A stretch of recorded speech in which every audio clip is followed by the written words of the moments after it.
Is it a gun that sucks balls? I'm the farting demon in this relationship. I'd be an awesome rich person. You're both just an embarrassment. God, I'm awesome today. We're talking Tom Hanks and his vehicle. Yeah, I had my finger in my mouth waiting for you to finish. You gotta get 4 balls or something. Like dick piercing? No, you know damn well I'm fucking that demon. Still sexy. How could that be close and not be Yeah, right? I'll just kill some random dude. His wishes blow. Hey everyone, and welcome to another Plotty Time Minisode. This week, it's just me, Poppascotch, and I am here with another entry for the Numbskulls. That's right, we're talking platinums, which is what all cool people do. They play video games for digital trophies and important shit that's important to them. You know what? I don't have to explain myself. I like going for trophies. It's fun. It makes me feel like I completed a game. Who are you? Fuck you. Anyway, so the game I'm talking about today is a game that I don't know if there's any other games that have been like this, but it is Astro's Playroom. The reason I say that is because this is a game that is actually natively installed on your PlayStation 5. So the day you buy a PlayStation 5, crack it open, this game's ready to go, ready to fire up. Which is odd because you can't really... I think you have the option to... It's been a while since I bought my PlayStation 5, but I believe when you first start it up, they take you through the migration process from your PlayStation 4 and all your other shit. So it's possible this could just get buried in there somewhere. But anyway, point I'm getting at is this game is for free on PlayStation 5. Now, I know what you're thinking. First off, it's pre-installed. It's a first-party Sony game. It's celebrating all kinds of Sony culture. It's using what I guess is kind of maybe going to be a mascot for Sony coming up. There's no way this game's good. Well, I'm here to tell you you're wrong, because the game is actually quite good. It's one of the better platinums I've gotten in a while. It's a pretty standard platformer. There's nothing super special about it, but to someone who is fine with platforming games, enjoys, the little simplicity of them, and, doing a couple puzzle solves and stuff like that, then it's a good game. I enjoyed it. It was the only actually problem I had with it was just too short, but I guess it's supposed to be kind of like a tech demo, which is odd because the game's definitely longer than any other demo you'd play. I mean, you could probably platinum it. If you were rushing and knew what you were doing, you could probably get it in like 5 or 6 hours. I got it within 2 days, which is good for me because there's no way I put more than 6 hours in each of those sessions. No way. Probably like 4 hours in each session. So about 8. That's about right. Basically, the game is you play as Astro. He's a little robot, and you are platforming and jumping around different areas. They're all, I guess, computer, or I suppose PlayStation 5 hardware-themed areas. There's a area called Memory Meadow. There's SSD, solid state drive. There it is. Speedway. There's Cooling Springs, which looks like a big cooling, like PC cooling tower. And then there's the GPU jungle, which looks like a big GPU. So you start in this middle hub area, and basically you can go to each of these areas, and then you go clear them out. Pretty standard stuff. I remember them doing this in like Crash Bandicoot 3 back in the day. So this is not anything new or fun. But what is interesting about the game is if you're a Sony fanboy, if you've been with them a long time, then there's a lot of really cool little Easter eggs and Sony callbacks that are in there. And a big thing that they do in this game is there are collectibles that are called artifacts, which I thought was an interesting way to sort of... I mean, just calling them artifacts. You're talking about something that is old, that is to be remembered, that is of value. So that's kind of an interesting choice of word that they call it an artifact rather than, you bought gear, because it's not the most current stuff. So just to give you an idea of some of these things. And what was really fun about this is I forgot about I forgot about a lot of these. And if I didn't forget about them, I never knew they existed, and I had to go look them up. It was a really fun moment when we were talking about a PlayStation 2 game. I forget exactly what it was, but it used the PlayStation Eye camera, which was the PS2 version of the camera, like the OG one. That's like it looks way more like a 90s webcam than the direction PlayStation went with their 3D version of the camera. So I forgot all about that. It turns out I actually went and found it. I do have one. I don't remember why I bought it for PlayStation 2. I don't know. I mean, there's probably a reason. I don't care to self-explore it that much. But some of the other artifacts that I really enjoyed, and you know what? Actually, I'll save that for the end. What I'm going to talk about first is the game. It is a platformer. You are jumping through areas. You're hopping around. You're doing all kinds of different stuff. It's a platformer. You guys know how this goes, right? But the level design is really cool. There's slides. It's the best way I suppose I could put it is that it's like a lot of mini games or a lot of standard platforming levels that you've seen before, repackaged so Astro's running through them basically. And I know that sounds like boring or bad, but what I like about it is it's long enough where it's fun. Like, I don't get bored with it. I never got bored playing this game, and that might be the fact that it was kind of like a glorious self-promoting Sony thing. But, that's just how it is. The game by itself is fun. Like, anybody who enjoys platformers will have fun with it. You may not understand or have nearly as much of a connection to it if you haven't done the other stuff, but there are some great artifacts and a bunch of stuff I want to talk about, but I'll get to that a little bit later. So the trophies for this are pretty straightforward. A lot of them, not a lot, but the lion's share are going to be if you cleared every level and you collected all the artifacts and all the puzzle pieces, the collectibles, that's going to be almost the entire thing. There's also a couple trophies that are called Get Your First Gacha Prize. Is Gacha Beginner? What is Gacha? I know it's confusing. Essentially, you get to this middle hub area where you can go to the different worlds, and then you can go to your, I forget what they call the base. I'll have to check. It is the Labo. Yes, the PlayStation Labo. So you go to the Labo, which is where you have all of your fancy artifacts. It's kind of like a trophy case type of room. It reminds me more of the Call of Duty Modern Warfare museum exhibit that comes alive than like just scrolling side to side and seeing your trophies like in NHL, which is stupid. But stupid for NHL. This it does a really great job because it's a space you can run around and walk around. You can actually platform and get other collectibles in the Labo as well, which you can't get to unless you have the artifact. It's a whole thing. But the gacha machine that I was talking about, it's like a slot machine basically. And as you're going through the game, you're collecting coins. When you get enough coins, you pull the lever. And this will give you puzzle pieces, which are these really neat, it's exactly what it is. It's a puzzle piece. But the thing you're putting together is like a wall-bound mural that you would have in your Labo that is like the best way it's kind of like a graffiti style thing that shows the evolution of the PlayStation throughout time. Again, like I said, it's a PlayStation love song. It's theirs. They made it. They own the thing. They installed it to download the day of on PlayStation 5. So yeah, man. There's a couple smaller trophies that are specific. Like when you're in the Labo area, you need to do certain things. Some are like stand on the tip of the aim controller, which is way up high in the ceiling.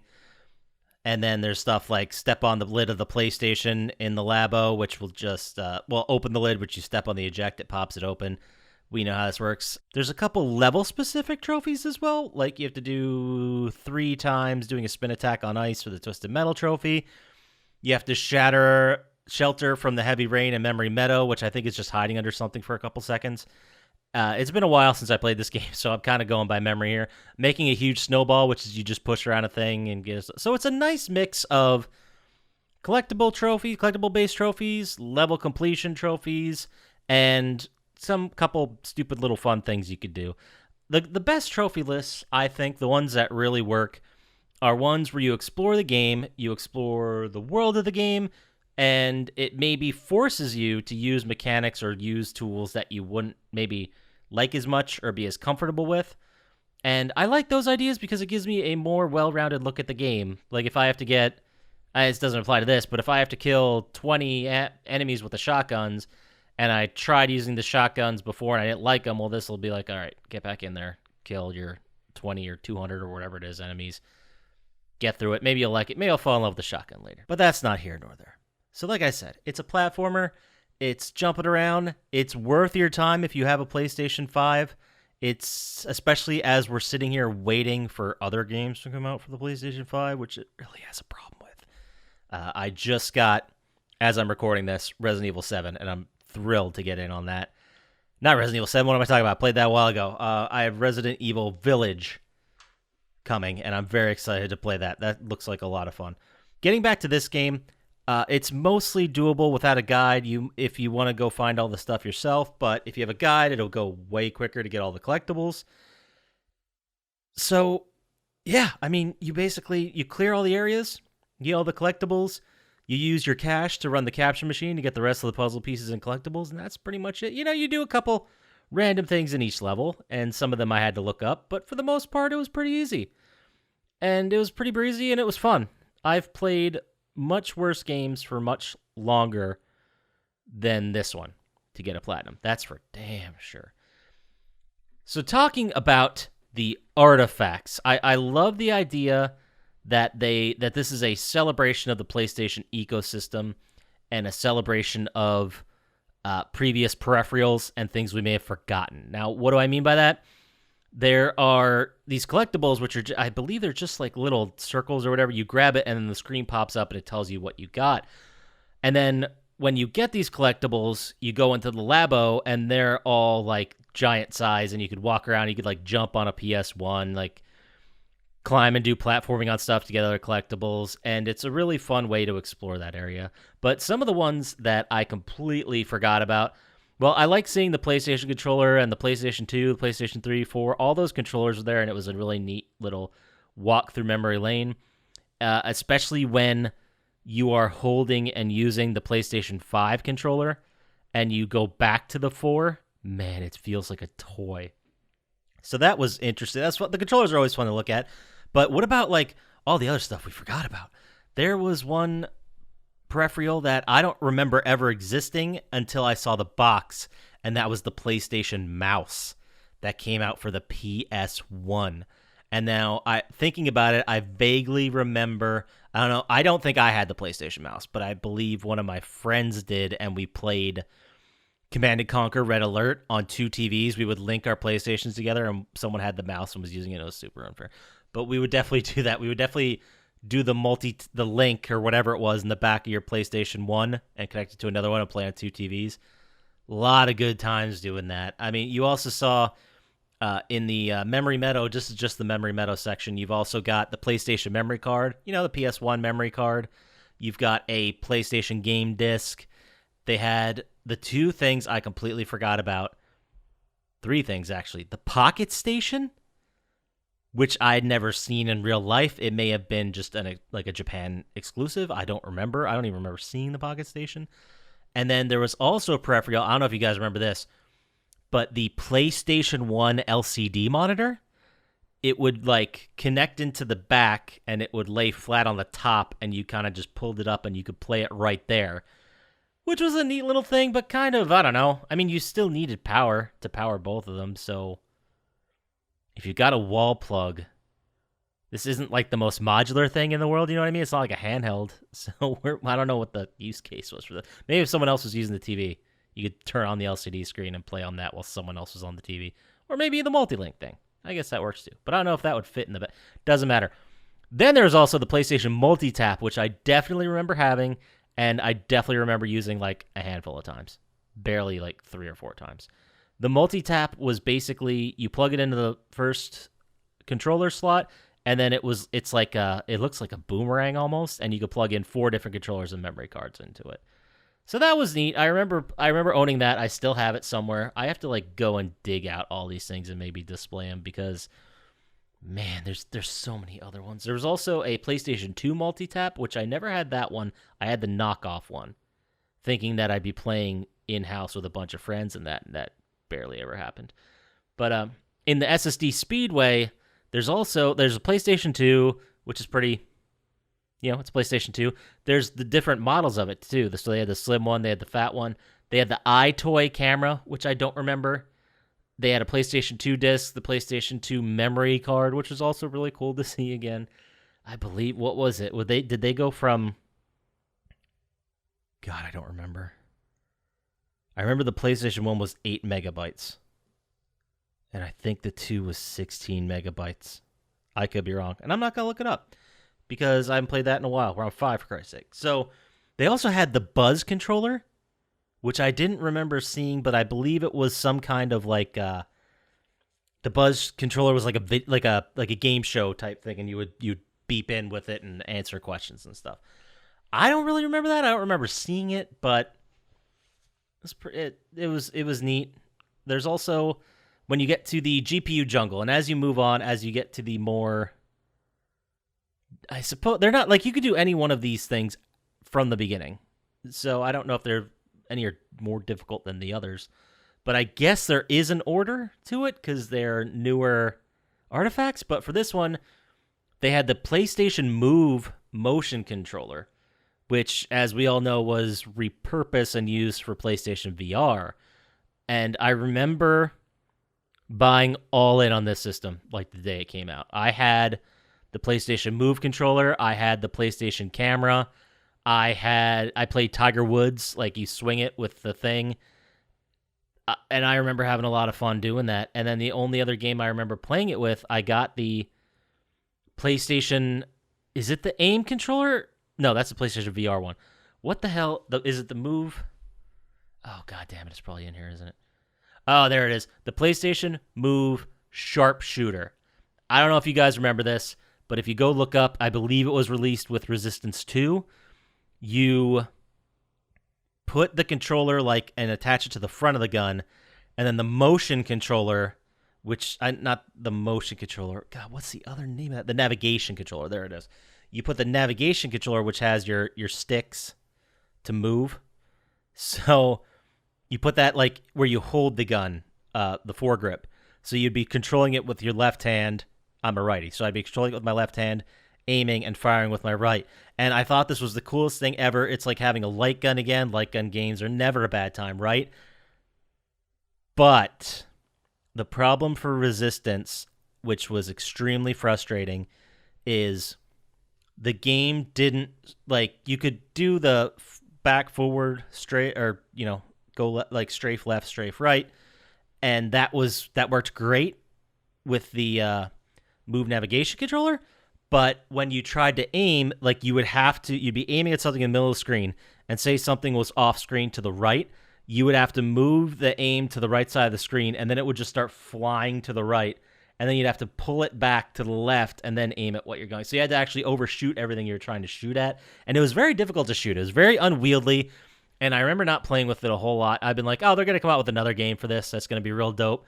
And they never did. So there's also some of the cool artifacts where the PlayStation Vita, which is still out there. People still love it. PlayStation decided that it's not worth supporting, so whatever. The PSVR headset, the PSVR aim controller. We go through the whole gamut of the Sony stuff. So you've also got, in the next area, Cooling Springs, the Move Sharpshooter. You've got the navigation controller, the PS3 game disc, the PlayStation Portable. Remember that one? And the PSP UMD. There's also the PSP that's around here too. I honestly forgot that the PSP existed. I remember getting one, and I didn't hack it. I never would have hacked it because that's illegal. But if a friend of mine did, and I remember playing and having access to a billion games, and when you do have access to a billion games, you don't want to play any games. You don't.